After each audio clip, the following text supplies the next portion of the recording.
Ni simulizi ya kushtua ya mganga wa jadi Omari Rang'omba aliyemuua kikatili muuguzi mstaafu wa hospitali ya rufaa ya KCMC Patricia Ibreki mwenye umri wa miaka 66 na kumzika kisha akadanganya amechukuliwa na mizimu. Mauaji hayo yalitikisa mji wa Moshi na vitongoji vyake, ikizingatiwa kuwa awali miongoni mwa waliokuwa wanashikiliwa kwa mahojiano ni mtoto wa marehemu Wende Mrema ambaye baadaye ilionekana hakuhusika. Ni mauaji yaliyotokea tarehe na mwezi usiofahamika mwaka 2021 katika eneo la Rao Mrukuti, nje kidogo ya mji wa Moshi, lakini ilieleza mama huyo yuko India kwa matibabu kabla ya kugundulika baadaye kuwa aliuawa na kuzikwa pembeni mwa nyumba yake. Mwili wake ulifukuliwa Januari 9 mwaka 2022, ikiwa ni baada ya mwaka mmoja tangu auawe. Ndani ya shimo alimozikwa kulikutwa jambia lililotumika katika mauaji, shuka lililotumika kufunika mwili wake na sidiria ikiwa kifuani mwa marehemu. Baada ya Jaji Safina Simfukwe wa Mahakama Kuu Kanda ya Moshi kusikiliza mashahidi 13 wa Jamhuri na kupokea vielelezo 8, kisha kusikiliza utetezi wa mganga huyo na kupima ushahidi katika mizania, amemtia hatiani mshtakiwa. Katika hukumu aliyoitoa Novemba 5 mwaka 2025 na kupatikana katika tovuti ya mahakama, Jaji Simfukwe amemhukumu mganga huyo kunyongwa hadi kufa kwa kuwa ndio adhabu pekee ya kosa la kuua kwa kukusudia. Simulizi hii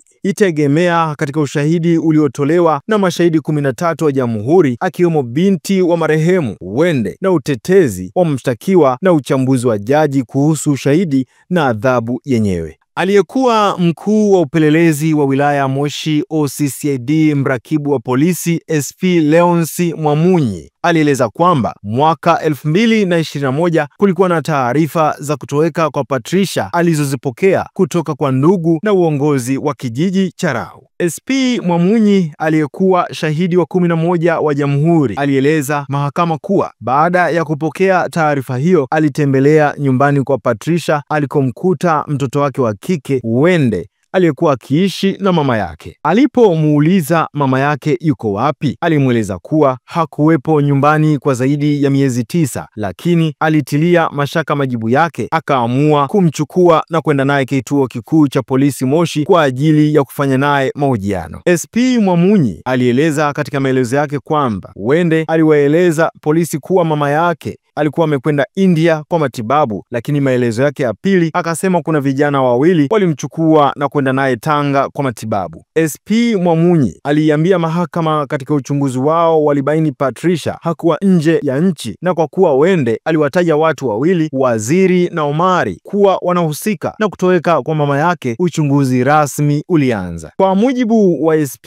Mwamunyi, Disemba 31 mwaka 2021, mtu aitwaye Waziri alikamatwa Korogwe mkoani Tanga na kupelekwa Moshi. Alipohojiwa alimtaja Omari ambaye anaishi Bomang'ombe kuwa ndiye anajua alipo Patricia Ibreki. Timu ya wapelelezi ilikwenda kwa Omari kwa kuongozwa na Waziri, lakini hawakumkuta. Walijulishwa amehamia Kigamboni jijini Dar es Salaam. Shahidi huyo alieleza aliwasiliana na polisi Temeke ili wasaidie kukamatwa kwa Omari. Januari 2 mwaka 2022, shahidi huyo alijulishwa kuwa Omari amekamatwa, hivyo alituma makachero wawili kwenda kumchukua. Katika mahojiano ya mdomo, mtuhumiwa huyo alikiri kumuua Patricia na kumzika kwenye shimo la takataka. Shahidi huyo alimjulisha mkuu wa upelelezi mkoa wa Kilimanjaro, akamuomba afanye utaratibu wa kufanyika uchunguzi wa kisayansi. Januari 8 mwaka 2022, Omari alirejeshwa mkoani Kilimanjaro. Kwa mujibu wa shahidi huyo, yeye alipata fursa ya kumhoji Omari ambaye alimueleza alimuua Patricia kwa kutumia jambia na kwamba baadaye alimzika karibu na mti ulio karibu na nyumba ya marehemu na alikubali kuonyesha alipomzika. Omari ambaye alikiri tuhuma wakati huo na sasa amehukumiwa kunyongwa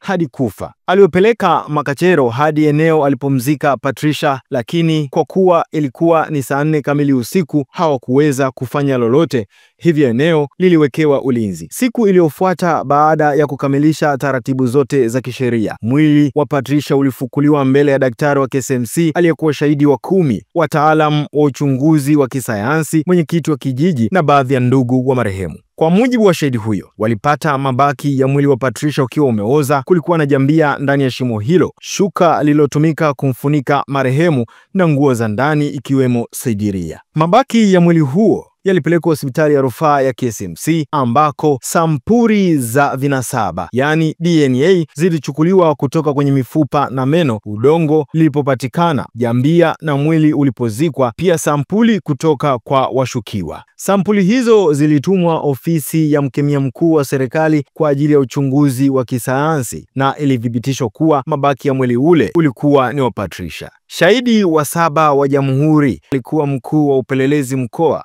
RCO mkoa wa kipolisi Temeke, kamishna msaidizi wa polisi ASP Jumanne Kim alieleza namna alivyopokea simu kutoka kwa RCO Kilimanjaro ili kumtafuta Omari. RCO Kilimanjaro alimjulisha shahidi huyo kuwa mtuhumiwa alikuwa anajulikana kama Omari Mahamudu na alifika Kilimanjaro kwa ajili ya kumtibu Patricia na kwamba mwanamke huyo alikuwa ametoweka. Polisi Kilimanjaro walimhitaji mtuhumiwa huyo ili aeleze mahakama alipo Patricia kwa kuwa ndiye mtu wa mwisho aliyokuwa naye. Hivyo alimpigia simu Omari na kujifanya wao ni watu wenye shida ya kupata huduma yake ya uganga. Mtuhumiwa aliwapokea vizuri kwenye simu na kuwaelekeza eneo analopatikana kuwa ni Vijibweni, Kigamboni mkoani Dar es Salaam. Walikwenda wakiwa timu ya makachero wakamkamata mganga huyo. Shahidi wa 3, Inspector Sunday Nzari, alieleza namna yeye na askari wenzake walivyosafiri kutoka Moshi hadi Dar es Salaam kumfuata mtuhumiwa huyo, na walipofika walimfanyia mahojiano na akakiri alimuua Patricia wakati anamtibu. Omari aliwaeleza yeye ni mganga wa jadi na kwamba baada ya kumuua Patricia alichimba shimo na kumzika nje ya nyumba yake mkoani Kilimanjaro. Baada ya kupata mahali alipokuwa anaishi huko Kigamboni, alieleza yeye na makachero wenzake walikwenda kufanya upekuzi, wakapata nguo 2, hirizi, pembe 2, mkia na vitu vingine ikiwemo televisheni na shilingi 5,250. Shahidi wa 5 wa Jamhuri, Lutengano Mwanginde, ambaye ni mkemia kutoka idara ya uchunguzi wa kisayansi Jeshi la Polisi Dar es Salaam, alielezea namna alivyoshiriki shughuli ya kufukua mwili wa Patricia Ibreki. Kama ilivyokuwa kwa SP Mwamunyi, shahidi huyo alielezea vitu gani vilipatikana katika ufukuaji wa mwili na kueleza aina ya sampuli walizochukua kwa ajili ya uchunguzi wa kimaabara kuthibitisha mabaki ya mwili kama ni wa Patricia. Kwa upande wake, shahidi wa kwanza, Hadija Mwema, ambaye ni mkemia wa serikali, alieleza namna alivyopokea sampuli kutoka ofisi ya RCO Kilimanjaro kwa ajili ya kufanya uchunguzi wa DNA ambayo ilithibitika mwili ni wa Patricia. Usikose mfululizo wa simulizi hii kesho Novemba 8 mwaka 2025 ambapo tutakuletea ushahidi wa mtoto wa marehemu ambaye alikuwa na mama yake siku anauawa. Usiache kulike, kukomenti na kusubscribe. Mimi ni Jesse Tunuka.